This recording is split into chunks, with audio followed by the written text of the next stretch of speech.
Qu'est-ce qui t'empêche de tuer si tu ne crois pas en Dieu? Que répondez-vous à ceux qui affirment qu'il n'existe pas de moralité sans religion? Eh bien oui, comme tu le dis, c'est une question incroyablement courante, et il est sage de préparer une réponse à cela. J'en ai justement une. Je veux dire un contre-argument à cela. Le soupçon, c'est que si tu regardes simplement les sociétés où il y a le moins d'homicides, le moins de crimes violents, ce sont vraiment les sociétés les plus athées de la planète. Si tu regardes simplement l'indice de développement humain de l'ONU, qui classe les sociétés selon le taux de criminalité violente, le taux d'alphabétisation, le niveau d'éducation et le revenu par habitant. Sans exception, à part la présence des États-Unis, quelque part dans le top 20, ce sont les sociétés les plus athées de la planète. Des sociétés comme les Pays-Bas, le Canada, l'Australie, la Suède. Il n'y a absolument aucune preuve que des niveaux élevés d'adhésion religieuse mènent à une société morale. En fait, si vous regardez au sein de notre propre culture, si vous examinez la division entre les États rouges et les États bleus, où se produisent la plupart des meurtres, où se produisent la plupart des grossesses adolescentes et même des avortements. Cela se passe dans ces États qui ont le niveau le plus élevé de pratiques religieuses. Étrangement, la raison pour laquelle les gens prennent la défense de Dieu n'est pas qu'il y a tant de preuves que Dieu existe, mais parce qu'ils croient que la croyance en Dieu est le seul cadre intellectuel pour une morale objective. Et clairement, le docteur Craig en fait partie. Maintenant, l'idée est que sans la conviction que des vérités morales existent, que des mots comme bien et mal, bon et mauvais ont réellement un sens, l'humanité va simplement perdre sa voix. C'est cette crainte, et en fait je partage cette crainte. Je suis venu à croire que cette inquiétude que beaucoup de personnes religieuses ont concernant l'érosion de la morale laïque n'est pas totalement infondée.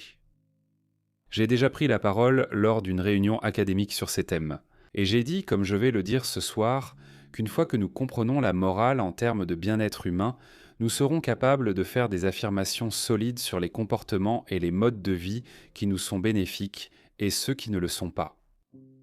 Et j'ai cité en exemple le sadisme et la misogynie des talibans comme un exemple d'une vision du monde qui n'est pas parfaitement propice à l'épanouissement humain.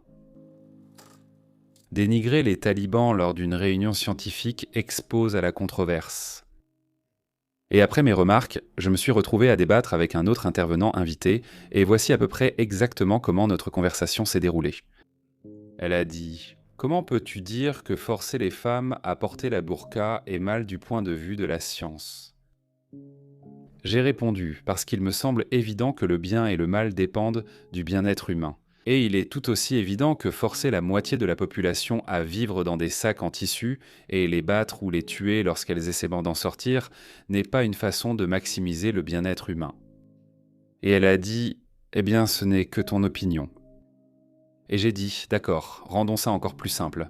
Disons que nous avons trouvé une culture qui enlève littéralement les globes oculaires d'un enfant sur 3 à la naissance. Serais-tu alors d'accord pour dire que nous avons trouvé une culture qui ne maximise pas parfaitement le bien-être humain? Et elle a dit: ça dépendrait de la raison pour laquelle il le faisait. Donc après que mes sourcils soient revenus de l'arrière de ma tête, j'ai dit: d'accord, disons qu'ils le font pour des raisons religieuses. Disons qu'ils ont une écriture qui dit que chaque troisième doit marcher dans l'obscurité ou une absurdité du genre. Et puis elle a dit: eh bien alors tu ne pourrais jamais dire qu'ils avaient un beau tort. D'accord, donc tu devrais savoir. Je parlais à quelqu'un qui a une solide expérience en sciences et en philosophie. Elle a d'ailleurs été nommée depuis au Conseil présidentiel de bioéthique.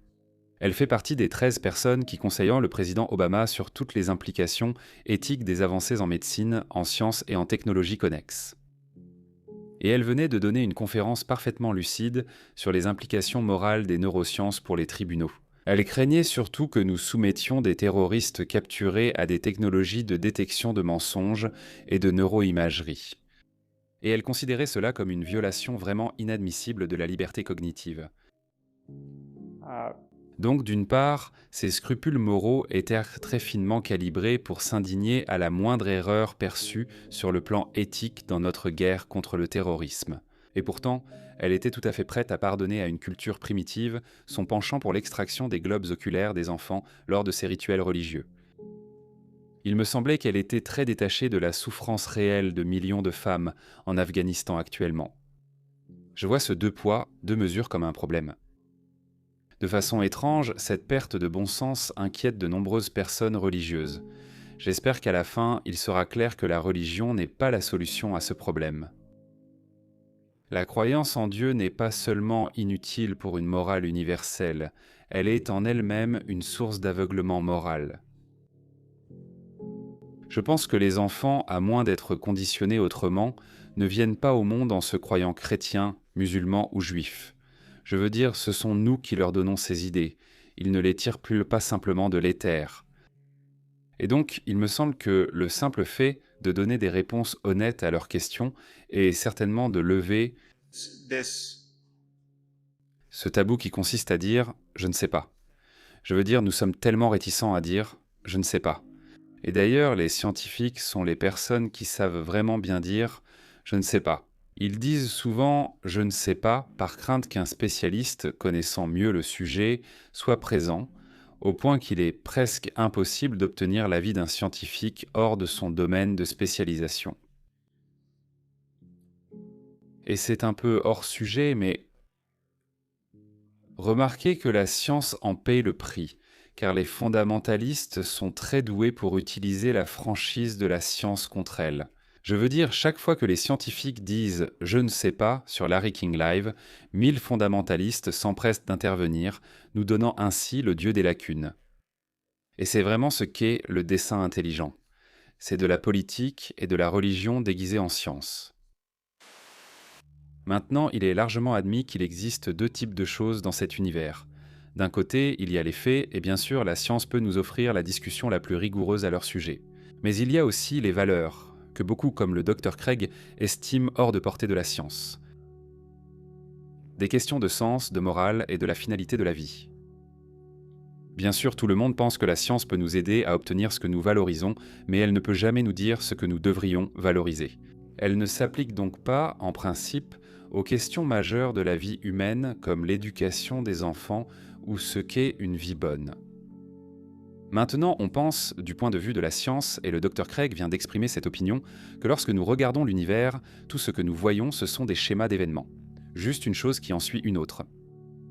Et il n'y a aucun recoin de l'univers qui déclare que certains de ces événements sont bons ou mauvais, ou justes ou injustes. C'est nous, par nos esprits, qui déterminons que certains événements sont meilleurs que d'autres. Mais en faisant cela, il semble que nous ne faisons que projeter nos propres préférences et désirs sur une réalité qui, en elle-même, est dépourvue de toute valeur. Et d'où viennent nos notions du bien et du mal ? De toute évidence, elles nous ont été inculquées par l'évolution. Elles sont le produit de ces pulsions simiesques et de ces émotions sociales. Puis, elles sont modulées par la culture. Prenons la jalousie sexuelle, par exemple. C'est une attitude qui a été ancrée en nous au fil de millions d'années. Nos ancêtres étaient extrêmement envieux les uns des autres, malgré le fait que tout le monde était couvert de poils et avait de mauvaises dents. Cette possessivité est aujourd'hui consacrée dans des institutions culturelles telles que le mariage. Donc, une affirmation comme « il est mal de tromper son conjoint » semble n'être qu'un simple résumé de ces contingences. Cela ressemble à une improvisation fondée sur la biologie. Il semble que, du point de vue de la science, il ne peut pas vraiment être mal de tromper son conjoint. C'est simplement ainsi que des singes comme nous s'inquiètent lorsqu'ils apprennent à s'inquiéter avec des mots. C'est là que les religieux comme le Dr Craig commencent à être mal à l'aise, comme ils le devraient selon moi. Et beaucoup ne voient pas d'autre alternative que d'insérer le Dieu d'Abraham, un Dieu de guerre de l'âge du fer, dans la mécanique comme un arbitre invisible de la vérité morale. Il est mal de tromper son conjoint parce que Yahvé le juge ainsi. Ce qui est curieux car dans d'autres humeurs, Yahvé apprécie parfaitement le génocide, l'esclavage et le sacrifice humain. En fait, je ne suis pas vraiment fan et j'ai reçu quelques critiques pour cela. Je ne suis pas fan de mots comme laïcité et athéisme. Je ne pense pas que nous ayons besoin de nommer le contrepoint à l'irrationalité religieuse. Nous n'avons pas de mots pour décrire le fait de ne pas être astrologue ou de ne pas être alchimiste. Je veux dire, personne ne se réveille le matin en disant « je ne suis pas astrologue, je ne suis pas astrologue ». Et dans une certaine mesure, je pense qu'il en sera de même pour le fait de ne pas être dupé par les fausses certitudes de la religion. Nous devons simplement appliquer la raison.